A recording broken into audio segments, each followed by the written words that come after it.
एक जंगल में एक सेब का पेड़ था। वो पेड़ बहुत ही घमंडी था। वो किसी को भी अपनी डाली पर बैठने नहीं देता था। ठीक उसके सामने एक आम का पेड़ था जो बहुत दिलदार था।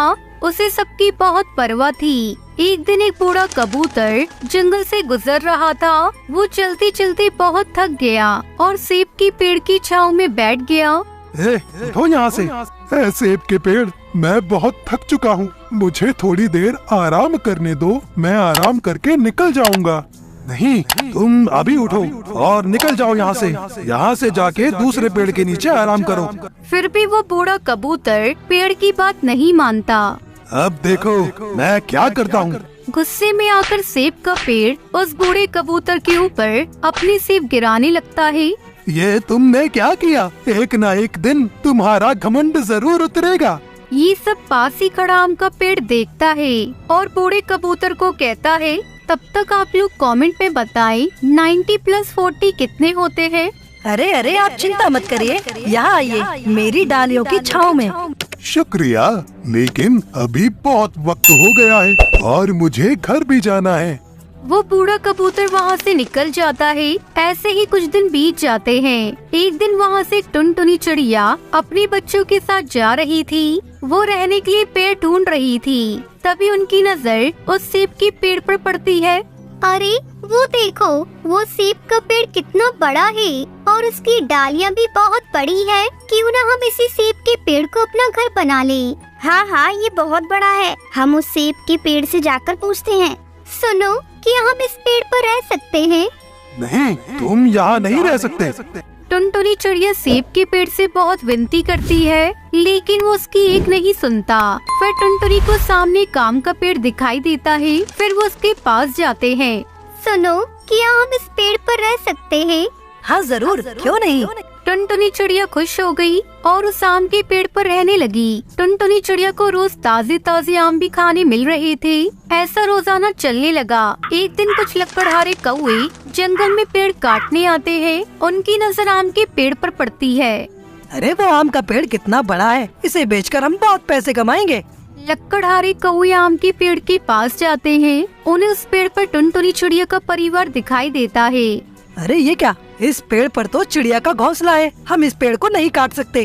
तभी एक लकड़हारे कौवे की नजर उस सेब के पेड़ पर पड़ती है। अरे वो देखो, सामने एक बड़ा सेब का पेड़ है, चलो हम उसे काटते हैं। लकड़हारे सेब के पेड़ को काटने लगते हैं। ये देख सेब का पेड़ अपने बचाव में उन पर सेब गिराने लगता है। फिर भी लकड़हारे नहीं रुकते। बचाओ बचाओ, कोई मेरी मदद करो, बचाओ, अरे बचाओ रे। तुम्हें उस सेब के पेड़ को बचाना चाहिए, जाओ उसकी मदद करो। नहीं, हम नहीं करेंगे उसकी मदद, वो बहुत बुरा घमंडी है। अरे नहीं दोस्तों, ऐसा मत बोलो, फिर उसमें और हम में क्या फर्क रह गया। हाँ ठीक है, हम उसे बचाते हैं। टुनटुनी चिड़िया सेब के पेड़ पर जाती है। रुको लकड़हारे, पेड़ को तोड़ना बंद करो। नहीं, हमें ये पेड़ तोड़ना है, तुम जाओ अपना काम करो। तभी टुनटुनी चिड़िया गुस्सा होकर सेब निकालकर लकड़हारे को मारने लगी। अरे ये चिड़िया तो हमारी जान ले लेगी, भागो यहाँ से। शुक्रिया दोस्तों, तुम कितने अच्छे हो। मैंने तुम्हें यहाँ नहीं रहने दिया, फिर भी तुमने मेरी जान बचाई। आज से तुम यहाँ रह सकते हो और मेरे फल भी खा सकते हो। शुक्रिया बोलना है तो शाम के पेड़ को बोलो, उसने हमें मदद करने के लिए मनाया। नहीं तो हम तुम्हारी कभी मदद नहीं करते, क्योंकि तुम्हें घमंडी इतना है। अब टुनटुनी चिड़िया का परिवार दोनों पेड़ों पर खुशी खुशी रहने लगा। तो दोस्तों, इस कहानी से हमें सीख मिलती है कि हमें कभी भी खुद पर घमंड नहीं करना चाहिए।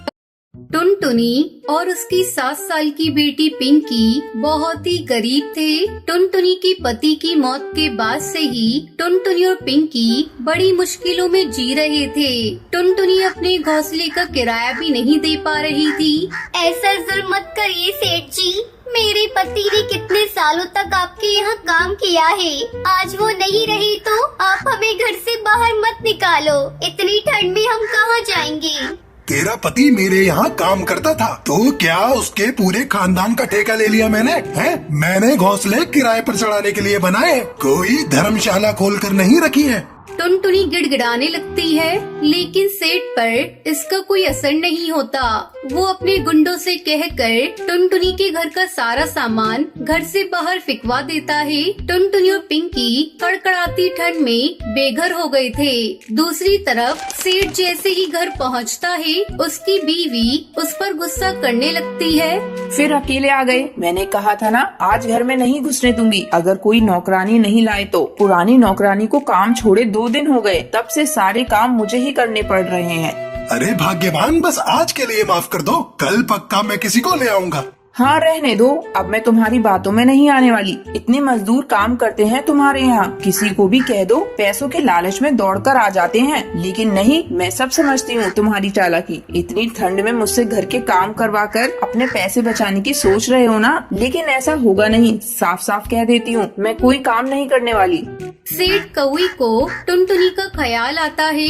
ऐसा नहीं था कि उसे टुनटुनी के लिए कोई हमदर्दी थी या फिर वो टुनटुनी की कोई मदद करना चाहता था, बल्कि वो तो टुनटुनी के रूप में एक सस्ती नौकरानी चाहता था। वो तुरंत अपनी लकड़ी गाड़ी लेकर टुनटुनी के पास गया। टुनटुनी पिंकी के साथ अभी भी सड़क किनारे बैठी हुई थी। दोनों ठंड से कांप रहे थे।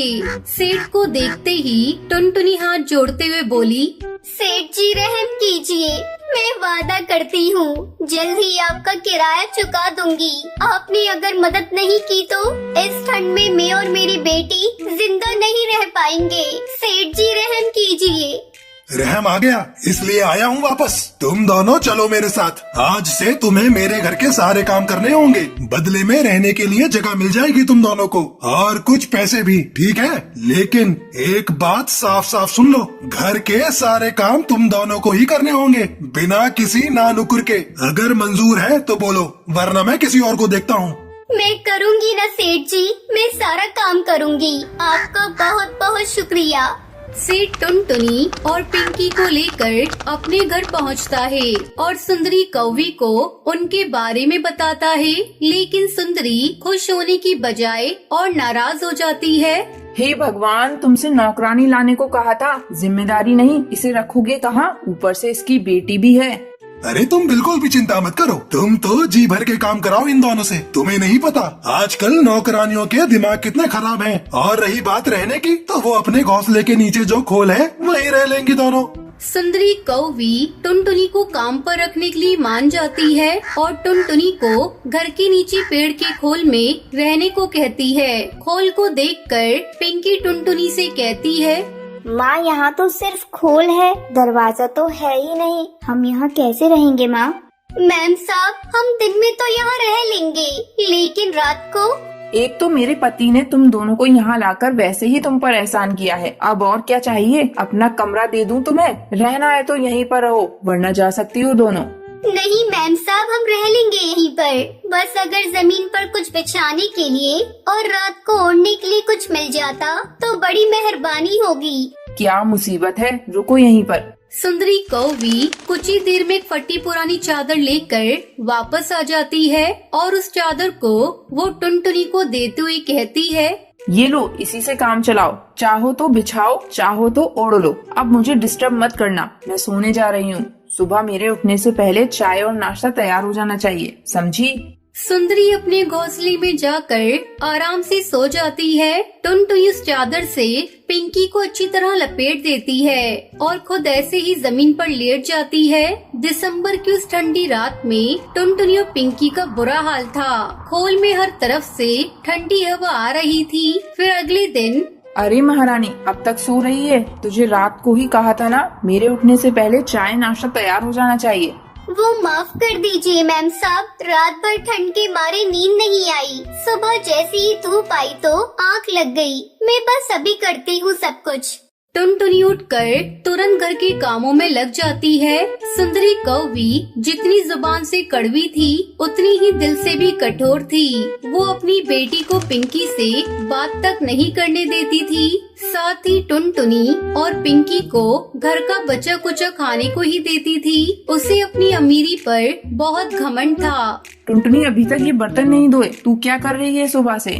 मैम साहब, अभी झाड़ू पोछा करके निपटी हूँ। वैसे सुबह तो बर्तन धोए थे मैंने। तो तुझे क्या लगता है मुफ्त की रोटी तोड़ने लाए हैं तुझे यहाँ पर? ये तेरी पिंकी सारा दिन बैठी रहती है, इसे क्यों नहीं कहती काम करने को? मैम साहब, पिंकी अभी बच्ची है, उसे रहने दीजिए, मैं करती हूँ ना।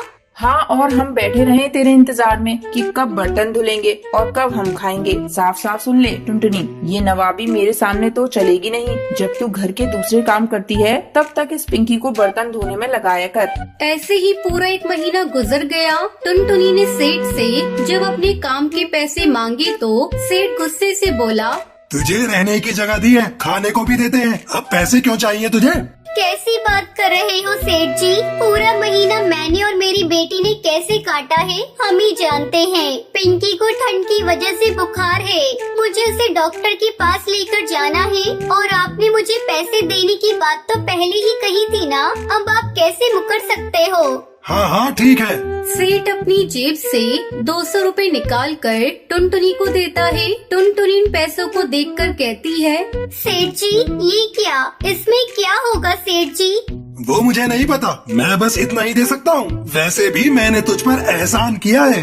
क्या एहसान किया है आपने मुझ पर? मैं और मेरी बेटी रात भर ठंड में ठिठुरते रहते हैं। आप और आपका परिवार क्या जाने ठंड क्या होती है। भगवान सब देख रहा है सेठ जी, इतने कठोर भी मत बनो। तेरी हिम्मत कैसे हुई मुझसे इस तरह बात करने की? निकल अभी मेरे घर से। हाँ हाँ जा रही हूँ, वैसे भी यहाँ रहना कौन चाहता है। पर सेठ जी फिर कभी किसी पर ऐसे एहसान मत करना जैसा मुझ पर किया आपने। टुनटुनी गुस्से में पिंकी को लेकर वहाँ से चली जाती है। कुछ दिन बाद सेठ अपने पूरे परिवार के साथ घूमने निकलता है। वापस आते आते अंधेरा होने लगता है। उनकी लकड़ी गाड़ी अचानक खराब हो जाती है। अरे क्या हो गया, गाड़ी क्यों रोक दी? रात होने वाली है और ये जगह भी कितनी सुनसान है। अरे भाग्यवान, रोकी नहीं, खराब हो गई है। सेठ गाड़ी से बाहर निकलकर गाड़ी ठीक करने लगता है, पर गाड़ी ठीक नहीं होती। सेठ का घर वहाँ से काफी दूर था। वो धीरे धीरे अपने घर की तरफ पैदल बढ़ने लगते हैं, लेकिन ठंडी हवा उन्हें आगे बढ़ने से रोक रही थी। कितनी ठंड है, मेरे तो पैर ही जम गए। सुनो जी, कुछ तो करो, बेटी का ठंड से बुरा हाल हो रहा है। हाँ, इससे पहले कभी ठंड का पता ही नहीं चला। घर में हीटर था तो पता नहीं था कि ठंड क्या होती है, पर मैं करूँ भी तो क्या करूँ। सेठ और सुंदरी हार मानकर एक जगह बैठ गए और भगवान को याद करने लगे। इतने में उन्हें कुछ दूर से एक रोशनी आती हुई दिखाई दी। वो टुनटुनी थी जो हाथ में लालटेन लिए उनकी तरफ बढ़ रही थी। टुनटुनी को देखते ही सुंदरी चौंकते हुए बोली, अरे टुनटुनी, तुम यहाँ? मैं यही पास वाली फैक्ट्री में मजदूरी करती हूँ। यहाँ पास ही में मेरी झोपड़ी है, आप सब जल्दी मेरे साथ चलिए, यहाँ बहुत ठंड है। टुनटुनी उन सभी को अपनी झोपड़ी में लेकर जाती है और ओढ़ने के लिए एक मोटा कंबल देती है। सेठ और सुंदरी बहुत शर्मिंदा थे। सुंदरी कौवी हाथ जोड़कर टुनटुनी से कहती है, टुनटुनी मुझे माफ कर दो, मैंने तुम्हारे साथ गलत किया। ठंड की मार क्या होती है इसका आज मुझे पता चला। टुनटुनी उन दोनों को माफ कर देती है।